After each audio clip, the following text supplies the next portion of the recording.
WrestleMania, royal rumble, summer slam, raw, SmackDown सारे shows को पिछले 6-7 सालों में रिव्यू कर लिया, लेकिन आज ये एसएनएमई को रिव्यू करने की जो फीलिंग है वो अलग है और ये आपको इस वीडियो को एंड तक देखते देखते भी समझ में आ जाएगा। Okay, hello chatters, my name is Rohit and you are watching wrestle chatter. तो इस वीडियो में बात करेंगे आज जो है डब्ल्यूडब्ल्यूई के show Saturday night's main event के बारे में, जो कि डब्ल्यूडब्ल्यूई अब थोड़े थोड़े टाइम पे करवाती रह रही है। और सबसे पहले तो आपको हमारे रिपब्लिक डे की, हमारे गणतंत्र दिवस की हार्दिक शुभकामनाएं। भाई देखो, देशभक्ति के अगर आपने स्टेटस फोटो कुछ भी कहीं डाला हो ना, तो ये ध्यान रखना कि आप भी क्या वो चीज कर रहे हो या नहीं। हम देखो आर्मी तो है नहीं, हम या देश के जवान तो है नहीं जो बॉर्डर पर खड़े हैं, लेकिन इतना तो कर सकते हो भाई कि बाहर कचरा मत फेंको। अगर वो कर रहे हो तो भाई समझ लो कि ये सब दिखावेबाजी कर रहे हो आप, जो आप पोस्ट कर रहे हो, क्योंकि एक सबसे जो छोटी चीज है वो अगर हमसे नहीं हो रही तो भाई फिर क्या ही फायदा। तो ये रिक्वेस्ट ही है मेरी आपसे कि भाई यार कचरा वचरा मत फैलाया करो। एक बेसिक चीज मैं हर बार यही बोलता हूँ अगर आप मेरे को देख रहे होगे तो, क्योंकि यार ये एक छोटा स्टेप है जो अपनी तरफ से ले सकते हैं। बाकी अच्छे बनोगे दूसरों के साथ तो फिर देश तो वैसे ही तरक्की करता जाएगा।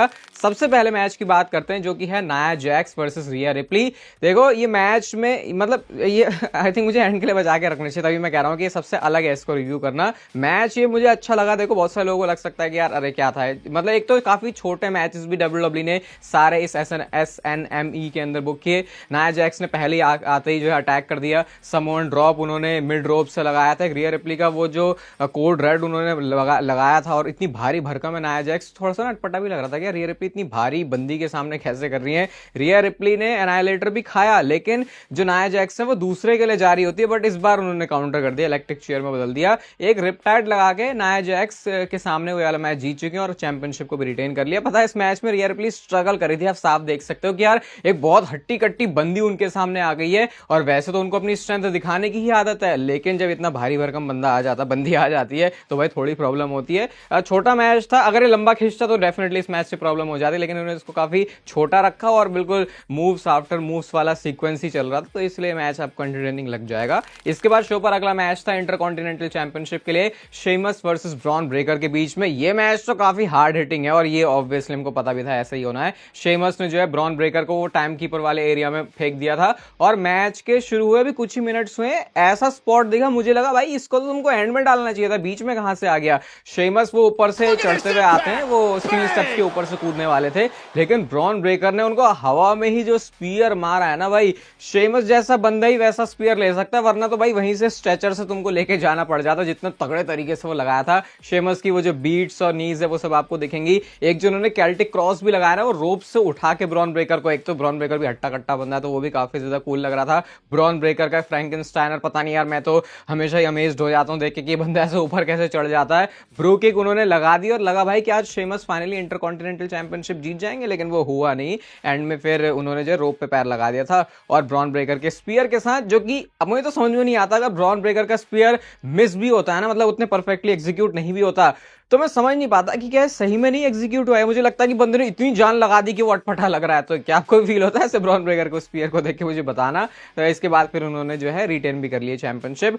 ये काफी हद तक एक्सपेक्टेड भी था और मैंने तो बोला भी था ब्रॉन ब्रेकर जब पहली बार भी चैंपियनशिप जीते थे कि इस बंदे के पास टाइटल बहुत टाइम तक रहना चाहिए, और जो उसने बीच में आ गए थे वो, लेकिन अब लग रहा है ब्रॉन ब्रेकर के पास चैंपियनशिप तो मतलब ऐसे लंबे टाइम तक ही रहेगी। नेक्स्ट आई शो पर कॉन्ट्रैक्ट साइनिंग, जिसको शॉन माइकल साथ जो है होस्ट करने वाले थे। वो आते हैं और कहते हैं मेरी एक ही जॉब है कि इस कॉन्ट्रैक्ट पर मुझे दोनों ही बंदों के सिग्नेचर चाहिए। केविन ओवेंस की एंट्रेंस होती है, कोडी रोड्स की एंट्रेंस होती है, और उसके बाद दोनों बंदे एक दूसरे के बिल्कुल आमने सामने आ गए ऐसे गुस्से में। तो शॉन माइकल्स एचबी के कहता है भाई थोड़ा ठंडा पड़ जाओ, आराम से बैठ जाओ। बैठा तो कोई भी नहीं वहां पे। फिर वो बोलते कि चलो कॉन्ट्रैक्ट साइन करो। अब कोडी रोड्स ने तो सीधा कॉन्ट्रैक्ट साइन कर दिया।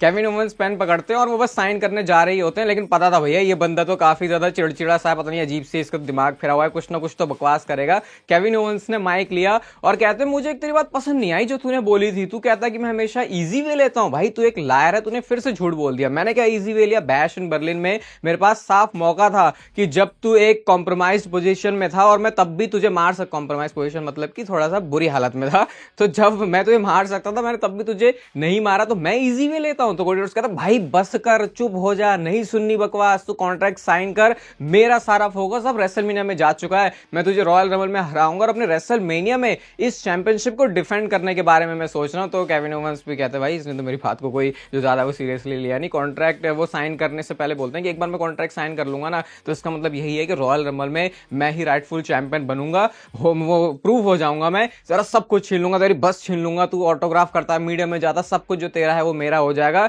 बीच में से एचबीके ने उंगली कर दी, कहते यार तू तो थोड़ा सा जेलस लग रहा है। तो केविन ओवेंस का जो सारा फोकस है वो शॉन माइकल्स के ऊपर आ जाता है। कहते हैं यार चल तेरे से तो अच्छा ही तू तो क्विट करके चला गया, तेरे से ज्यादा अचीव कर लिया, ऐसा वैसा करके। कहते हैं ओनली बंदा जो यहाँ पे टाइटल लूज करेगा वो केविन ओवेंस है, और टाइटल हारने के साथ साथ चेहरे से स्माइल भी चली जाएगी। इसके बाद वो कॉन्ट्रैक्ट साइन करते हैं। पता नहीं इतना तो आग बबूला सा गुस्से में थे केविन ओवेंस, पता नहीं वो उन्होंने जो फोल्डर है वो भी नीचे गिरा दिया, छाती पे ऐसे दे के मारते हैं वो शॉन माइकल्स के। और उसके बाद शॉन माइकल्स को तो जो मिलना था वो मिल गया, कॉन्ट्रैक्ट पे साइन हो गया, दोनों टाइटल्स उन्होंने टांग दिए। मतलब ये सस्पेंड होने का मतलब ये है कि वो दोनों से ही टाइटल दूर रहने वाले हैं, टाइटल जो है वो ऊपर चले गए। इसके बाद शॉन माइकल्स आते हैं क्योंकि वो तो मॉडरेटर थे यहाँ पे, कहते हैं चलो best of luck, good luck बोला उन्होंने, हैंडशेक के लिए जाते हैं केविन ओवेंस के, वो उन्होंने तो ऑब्वियसली करना नहीं था।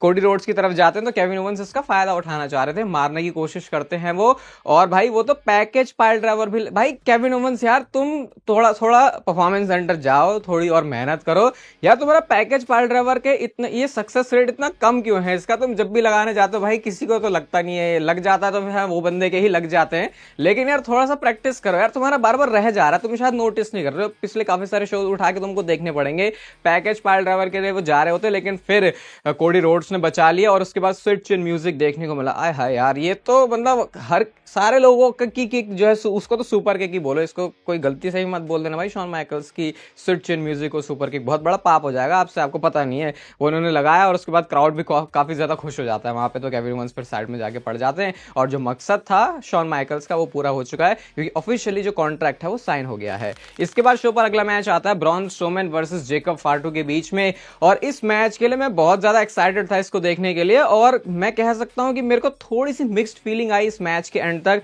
तो मैच में तो शुरुआत में भाई दोनों का बैक एंड फोर्थ एक्शन चल रहा है, ऐसा नहीं बोल सकते, कोई बंदे ने बहुत डोमिनेट ही कर दिया। आउटसाइड डाइव मारते हैं भाई जेकब फार्टू और ब्रॉन स्ट्रोमैन गिर गए, तो अगर किसी के आउटसाइड डाइव पर गिर रहे हैं ब्रॉन स्ट्रोमैन तो समझ लो कुछ भारी भरकम तो चीज हो रही है। इसके बाद चलती है स्ट्रोमैन एक्सप्रेस, एक बार उन्होंने बैरिकेड पे उनको गिराया, दूसरी बार उन्होंने अनाउंसर टेबल के ऊपर उनको पीछे पता नहीं कहां फेंक दिया, और भाई जेकब फार्टू तुम इतनी जल्दी कैसे उठ जाते हो, वो गिरे। और तीसरी बार जब वो आते हैं तो ना सिर्फ जेकब फार्टू उठे बल्कि उन्होंने तो पटक दिया समोन ड्रॉप की तरह, उन्होंने ब्रॉन स्ट्रोमैन को उसके ऊपर गिरा दिया। और इसके बाद तो भाई जो जेकब फार्टू का रोला शुरू हुआ है, स्टील स्टेप्स पे उन्होंने मारा उनको पटक के, बिल्कुल कॉर्नर पे सेट कर दिया अपना पिछवाड़ा के बल पे उनका सैंडविच बनाने के लिए। मैं तो काउंटिंग भी भूल गया भाई, 5 6 7 पता नहीं कितनी बार उन्होंने मारा, बिल्कुल ऐसे से मतलब समझ लो ब्रॉन स्ट्रोमैन की जान गई ऐसा लग रहा था उनको देख के। रेफरी को भी मार दिया और इसके बाद जो बेल है वो बज गई क्योंकि जेकब फार्टू तो आउट ऑफ कंट्रोल ही चले गए थे, तो मैच यहाँ पे आगे प्रोग्रेस फिर नहीं करता। लेकिन इसका मतलब ये नहीं कि जेकब फार्टू रुक जाएंगे, वो चेयर लेके आते हैं, चेयर से वो मारने के लिए चलते हैं, लेकिन सिक्योरिटी वाले बंदे आगे, और जेकब फार्टू ने एक बंदे के तो मुंह पे ऐसे चेयर मारी है कि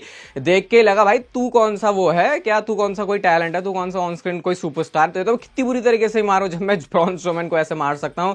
सिक्योरिटी वाले सारे बंदे आ रहे हैं भाई, रोक करने की पूरी कोशिश कर रहे हैं, ब्रॉन स्ट्रोमैन का मुंह पूरा खूनम खून हो चुका है। अपनी वो जो मून सॉल्ट है एक बार लगाते हैं, फिर सारे लोग रोकते हैं, फिर दूसरी बार लगाते हैं, फिर सारे लोग रोकते हैं, फिर रैम से भाग के आके तीसरी बार फिर से वो लगाते हैं ब्रॉन स्ट्रोमैन को अपना वो मून सॉल्ट, और भाई वो देख के तो इतना खतरनाक सा सीन लग रहा था। अब देखो पता है अच्छी बात क्या हुई इस मैच से कि ब्रॉन स्ट्रोमैन और जेकब फार्टू की फ्यूड लंबी खींचने वाली है। जैसा हमने ब्रॉनसन रीड और ब्रॉन स्ट्रोमैन को एंजॉय किया, डेफिनेटली हम लोग यहां पर भी वैसे मजे लेने वाले हैं। और अच्छी बात यह है कि ब्रॉन स्ट्रोमैन को क्या बढ़िया तरीके से डब्ल्यूडब्ल्यूई यूज कर रही है, यूज कर रही है इन द सेंस ये नहीं कि यूज ही हो रहे हैं, वो भी ऑब्वियसली टीवी पे आ रहे हैं उनके लिए वो अच्छी बात है, लेकिन जेकब फार्टू को भी जो है ब्रॉन स्ट्रोमैन रब मिलने वाला है, आई थिंक ये बहुत बढ़िया चीज होगी, और ब्रॉन स्ट्रोमैन को भी स्पॉटलाइट में फिर से आने का मौका मिल रहा है, वो अच्छी बात है। हाँ थोड़ा सा कह सकते हैं कि ब्रॉन स्ट्रोमैन के अगर नजरिए सोचे भाई उनकी तो धुलाई हो गई, लेकिन ये ब्रॉन स्ट्रोमैन कमबैक भी करेगा क्योंकि तभी ये आगे इस फ्यूड को लेके जाएंगे। तो मिक्स्ड ओपिनियन इसलिए कि ब्रॉन स्ट्रोमैन को देख के लग रहा है शायद कि अरे यार ये तो बराबरी का कुछ मामला नहीं हुआ,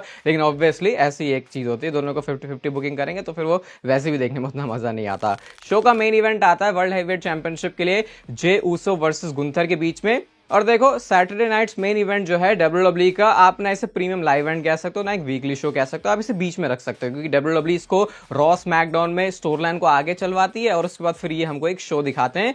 तो इस वजह से आपको शायद आज वाला शो देख के ऐसा लग सकता है कि अच्छा इसके लिए हो रहा था क्या रॉ स्मैकडाउन में। तो कई बार ऐसा आपको लग सकता है कि रॉ स्मैकडाउन को मतलब का यूज किया उन्होंने बिल्ड बनाने के, लेकिन एट द एंड हुआ तो फिर सैटरडे नाइट्स मेन इवेंट ही। तो फिर भाई शायद तुमने मेन पीएलई की स्टोरी लाइन से अपना फोकस हटा दिया, जो बहुत सारे लोगों को शायद हो सकता है कि फील हो, क्योंकि अगर आप रिसेंट रॉ स्मैकडाउन देखोगे तो उनको ऐसा दिखाया जा रहा था कि वो सैटरडे नाइट्स मेन इवेंट के लिए। फिर अगर आप सैटरडे नाइट्स मेन इवेंट को खुद देखोगे तो ऐसा तो लगता नहीं कि कुछ बहुत अलग हो गया। लेकिन वही है मैं जो भी बताने वाला हूं कि क्या मुझे ऐसा यूनिक लग रहा है इसको रिव्यू करते हुए। तो मैच की पहले बात कर लेते। गुंतर ने जो है अपने वो चीप अटैक कर दिया था उन्होंने पहले ही, जब जेओ से पता नहीं कहीं तो बिजी थे, यीट पंचेस हो रहे हैं, चॉप्स हो रहे हैं और जो क्राउड चैंट कर रहा है वो पहले तो चॉप में आवाज आ रही है उनकी गुंतर की और उसके बाद लोग वहां से यीट चिल्ला रहे हैं। गुंतर ने पावर बॉम्ब किया लेकिन उस पर जेओसो ने किक आउट कर दिया। सुप्लेक्स पड़ता है तो सुप्लेक्स के बाद पता नहीं जेओसो कैसे खड़े हो गए, उन्होंने सुपर किक मारी, गुंतर उसके ऊपर किक आउट कर देते हैं। टॉप रोप के लिए वो स्प्लैश के लिए जाते हैं, गुंतर ने वो तो नहीं करने दिया लेकिन एंड में जेओसो ने पावर बॉम्ब भी हिट कर दिया। जेओसो ने स्पीयर मारा तो गुंतर ने उसके ऊपर भी किक आउट कर दिया। और इस मैच को देखने से पहले ही मुझे पता था भैया गुंथर ये वाला मैच नहीं आने वाला, मुझे क्या हम सबको ही पता था। मैं सही बता रहा हूं भाई, इस वाले स्पॉट को देख के मैंने सोचा भाई ये ट्रिपल एच ने कुछ तो दिमाग फिरा लिया अपना, ये सैटरडे नाइट्स मेन इवेंट को लोग सिर्फ इस तरीके से ट्रीट कर रहे हैं कि हाँ एक अच्छा रेसलिंग शो होगा, शायद इससे कुछ बड़ा बनाना चाह रहे हैं इसको ट्रिपल एच। क्योंकि जब उन्होंने सुपर किक मारी, जब उन्होंने स्पीयर मारा, जब उन्होंने स्प्लैश मारा, तो भाई ये सीक्वेंस देख के तो मतलब मेरे को मत पता था नहीं जीते, लेकिन लगा भाई क्या जीत गया क्या बंदा, क्योंकि वो पिन करने जाते हैं उनको। लेकिन भाई जो क्लोज बहुत किकआउट किया गुंथर ने, तो भाई किसी तरीके से उन्होंने यहाँ पे अपनी चैंपियनशिप को रिटेन किया। एंड में दो धाएं धाएं करके पावर बम लगाए जे उसो के ऊपर उन्होंने, और उन्होंने जो है उनको क्या कर दिया, पिन कर दिया और चैंपियनशिप यहाँ पे रिटेन होगी। जो मैं कह रहा हूँ कि बहुत यूनिक चीज है कि पूरे शो में जो चीज एक्सपेक्टेड थी वही हुई है। सारे मैचेस को देखने में मुझे मजा आया है, लेकिन ऐसा नहीं बोल सकता मैं कि अरे ये क्या हो गया, मतलब वो समझ रहे हो कि सब कुछ बढ़िया है भाई, कोई कंप्लेन कर ही नहीं सकता मैं इस वाले शो को लेकर। लेकिन स्टिल मैं इसको 3.75 स्टार की रेटिंग दूंगा। सोचोगे भाई ये कैसा, ये इसीलिए क्योंकि जो चीज चाहिए थी वो WWE ने डिलीवर करी है। लेकिन WWE इसको सिर्फ एक ऐसे शो की तरह देख रहे हैं कि हाँ एक अच्छा रेसलिंग क्वालिटी तो वाला तुम्हारा शो तुम्हें शो देंगे, कुछ हफ्तों की इसकी बिल्ड होगी, बट ऐसा नहीं होगा कि जो बहुत ज्यादा चेंज कर दे चीजों को। जैसे कि जे उसो को अगर वर्ल्ड हेवीवेट चैंपियनशिप के लिए कभी मैच मिलेगा तो सोचो WWE इसको 5-6 महीने का भी बिल्ड बना सकती है, लेकिन उन्होंने गुंथर के साथ इसको मैच करवा के एक अच्छा रेसलिंग शो देने के नजरिए से ये जो पूरा है ना इसको सेटअप किया था। तो मैं इसलिए कह रहा हूं कि काफी यूनिक, जबकि सब कुछ परफेक्ट है, लेकिन फिर भी देखो 3.75 स्टार की रेटिंग आ सकती है मेरी तरफ से, क्योंकि WWE ने इसको उस तरह ये प्रीमियम लाइव इवेंट की तरह ऑब्वियसली इसको ट्रीट नहीं करे। तो काफी यूनिक है और मैं इंटरेस्टेड हूं वैसे अब इस वाले शो को देख के भी, क्योंकि पता चल गया ना कि क्या चीजें एक्सपेक्ट करनी है। बाकी आपको स्क्रीन पर क्रिकेट चैनल की वीडियो भी दिख रही होगी, शायद दूसरी वीडियो भी आ सकती है आज चैनल पे। तो भाई अगर चाहते हो दूसरी वीडियो आ जाए तो यार इस वीडियो पे क्लिक करके क्रिकेट चैनल को भी फॉलो कर लो, वहां पे भी अब बहुत ज्यादा हम लोग जो है रेगुलर हो गए हैं, शुरुआत से जर्नी का पार्ट हो गया, तो थोड़ा सा अच्छा लग जाएगा। ये वीडियो आपको अच्छी लगी तो इसे लाइक कर दो, चैनल को सब्सक्राइब कर दो ऐसी और मस्त वीडियोस के लिए, और तब तक पे लेते रहो जिंदगी के मजे।